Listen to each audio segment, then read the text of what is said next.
A'udzubillahi minasyaitonir rajim. Bismillahirrahmanirrahim. Qad nara taqalluba wajhika fis sama' falanuwalliyannaka qiblatan tardaha fawalli wajhaka syatral masjidil haram wa haitsu ma kuntum fawallu wujuhakum syatrah wa innal ladzina utul kitaba la ya'lamuna annahul haqqu mir rabbihim wa mallahu bighafilin amma ya'malun. Qad sesungguhnya naro kami sering melihat taqalluba wajhika fis sama, mukamu wajahmu menengadah ke langit. Falanuwalliyannaka qiblatan tardaha, maka sungguh kami akan memalingkan kamu ke kiblat yang kamu sukai. Tardoh dari kata ridho, suka, rela, ridho. Fawalli wajhaka syatral masjidil haram, palingkanlah mukamu ke arah masjidil haram. Fawalli wajhaka syatral masjidil haram, palingkanlah mukamu ke arah masjidil haram. Wa haitsu ma kuntum, dan di mana saja kalian berada, fawallu wujuhakum syatrah, palingkanlah muka kalian ke arahnya. Wa innal ladzina utul kitaba, dan sesungguhnya orang-orang baik Yahudi dan Nasrani yang diberi Alkitab, yang dimaksud adalah Taurat dan Injil, la ya'lamuna annahul haqqu mir rabbihim, bahwa berpaling ke Masjidil Haram itu adalah benar dari Tuhannya, dan memang mengetahui bahwa berpaling ke Masjidil Haram itu adalah benar dari Tuhannya. Wa mallahu bighafilin amma ya'malun, dan Allah sekali-kali tidak lalai, tidak lengah dari apa yang mereka kerjakan. Bapak Ibu rahimakumullah, ini lanjutan ayat 143, di mana lanjutannya di Al-Baqarah 144, di mana Allah Subhanahu wa ta'ala menjelaskan ketika Rasulullah SAW hijrah ke Madinah, kebanyakan penduduk Madinah itu adalah Yahudi. Maka ketika itu dihadapkanlah kiblat itu ke Baitul Maqdis. Ada perintah untuk menghadap ke sana. Nah, orang Yahudi senang. Orang Yahudi suka. Orang Yahudi gembira menghadap ke Baitul Maqdis karena keinginan Yahudi menghadap ke Baitul Maqdis.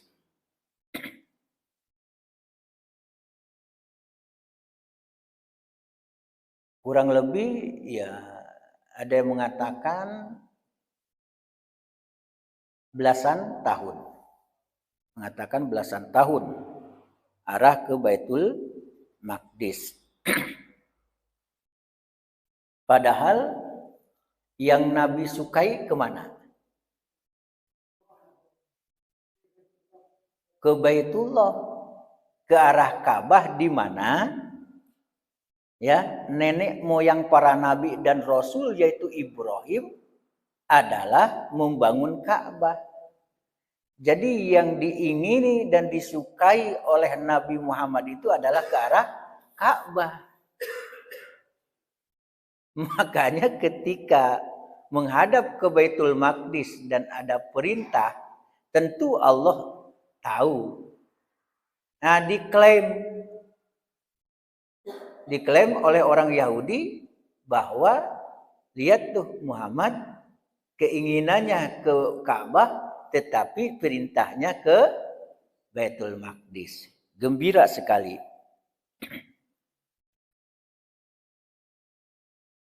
Bapak Ibu rahimakumullah, ketika itu sebenarnya karena keinginan tetap mengikuti milahnya Ibrahim, agamanya Ibrahim, berkeinginan berdoa, bahkan setiap selesai sholat, Assalamualaikum warahmatullahi wabarakatuh, Assalamualaikum warahmatullahi wabarakatuh, langsung dia menengadah ke langit. Apa maksudnya? Menanti wahyu turun, itu maksudnya. Menanti wahyu turun, mudah-mudahan diarahkan ke Ka'bah. Nah, itu keinginan, makanya menengadah. Menengadahnya Rasulullah ke langit itu menanti wahyu, mudah-mudahan ada perintah arah kiblat itu adalah ke Ka'bah. Makanya di ayat selanjutnya disebutkan bahwa qad nara taqalluba wajhika fis sama falanuwalliyannaka kiblatan taradhaha.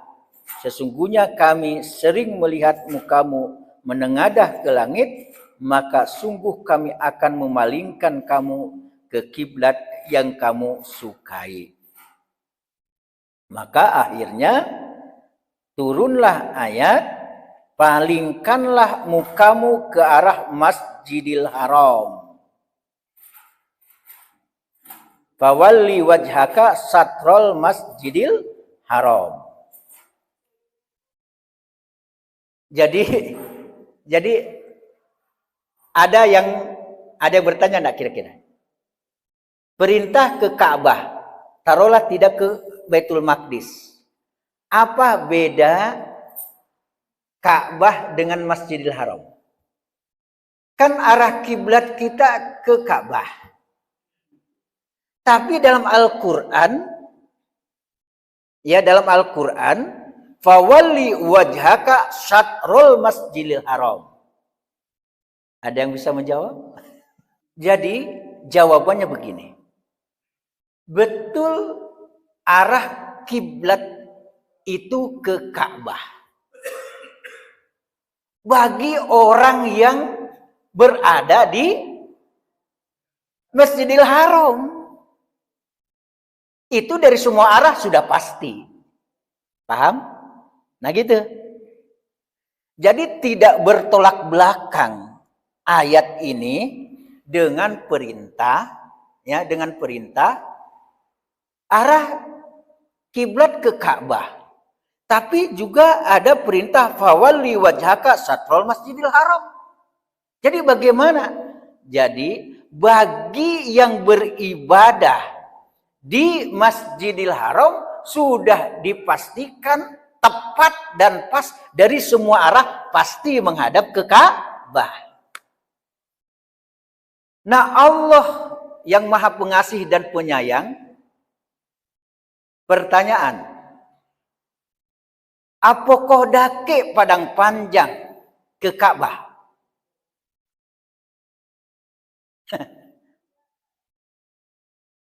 Atau negara yang lain? Banyak negara-negara yang sangat jauh dari Ka'bah. Maka perintahnya, nah gitu, perintahnya fawalli wajhaka satrul Masjidil Haram. Itu maksudnya. Pokoknya kalau menghadap kiblatnya Ka'bah, itu bagi yang di sekitar itu pasti langsung ke Ka'bah. Itu maksudnya. Kalau bagi yang jauh dari Ka'bah, tetap arah kiblatnya ke Ka'bah, tapi bahasanya adalah fawalli wajhaka satrul Masjidil Haram, ke arah, itu maksudnya, ke arah Masjidil Haram yang di dalamnya ada Ka'bah. Paham? Nah itu. Soalnya begini, yang pasti betul lurus ke Ka'bah yang jauh agak sulit, itu maksudnya. Maka Allah memberikan semacam keringanan, memberikan semacam solusi. Pokoknya yang dari jauh-jauh tuh, ya, dari jauh-jauh, pokoknya ke arah, nah itu, ke arah Masjidil Haram yang di dalamnya ada Ka'bah. Itu yang dimaksud fawali wajhaka satrul masjid. Pokoknya arah. Yang kedua, pertanyaan. Yang menghadap itu disebutkan di sini wajah. Lihatlah. Fawali wajhaka satrul masjidil haram. Di sebelumnya juga qad naro taqalluba wajhika, wajah. Apakah diperintahkan wajah saja menghadap itu?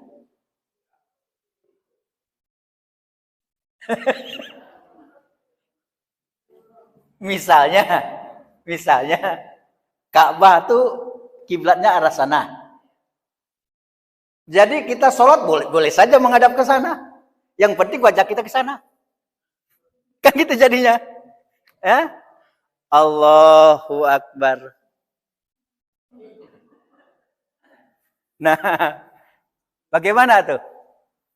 Ini perlu, makanya kita juga harus belajar bahasa Arab, belajar balaghah, belajar mani, belajar bayan, belajar mantik, belajar nahu, belajar sorob, belajar arud. Itu adalah komponen-komponen bahasa Arab. Apa yang dimaksud wajah? Jadi memang perintahnya menghadap itu wajah. Ini yang dimaksud dengan majaz mursal. Itu tuh.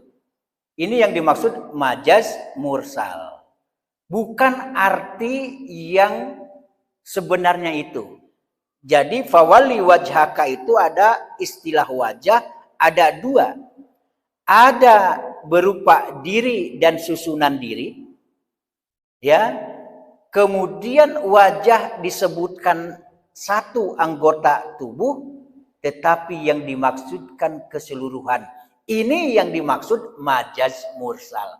Biarpun perintah wajah yang dihadapkan, tetapi yang dimaksud ini itlaqul juz'i wa iradatul kulli. Itu maksudnya. Menyebutkan sebagian, tetapi yang dimaksud keseluruhan. Berarti kalau perintah wajah itu juz yang disebutkan, tapi yang dimaksud oleh Allah adalah keseluruhan. Berarti kalau wajah menghadap ke sana, keseluruhan jiwa raga kita, tubuh kita adalah menghadap ke sana.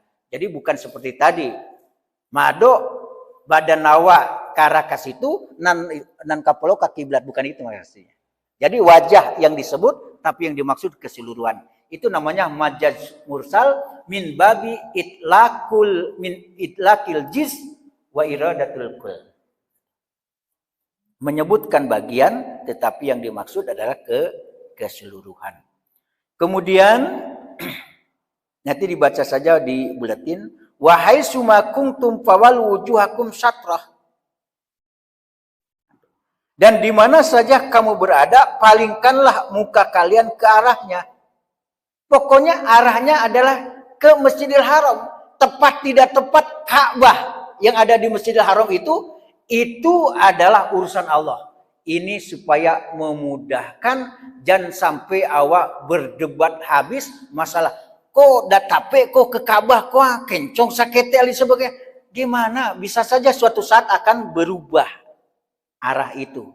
Karena itu adalah alam tetap itu makanya yang penting lay arah ke Masjidil Haram. Lay arah ke Masjidil Haram.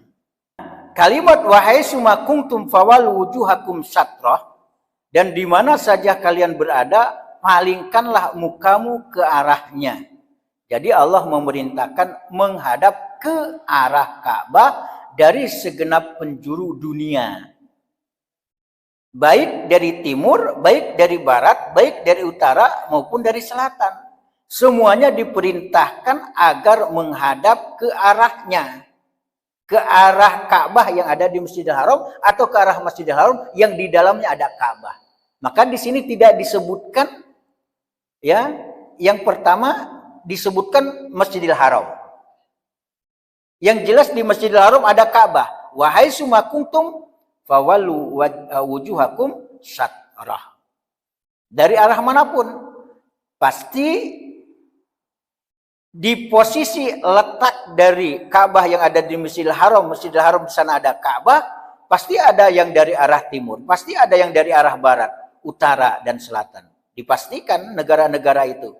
Ya, makanya ke arahnya saja. Ke arahnya saja.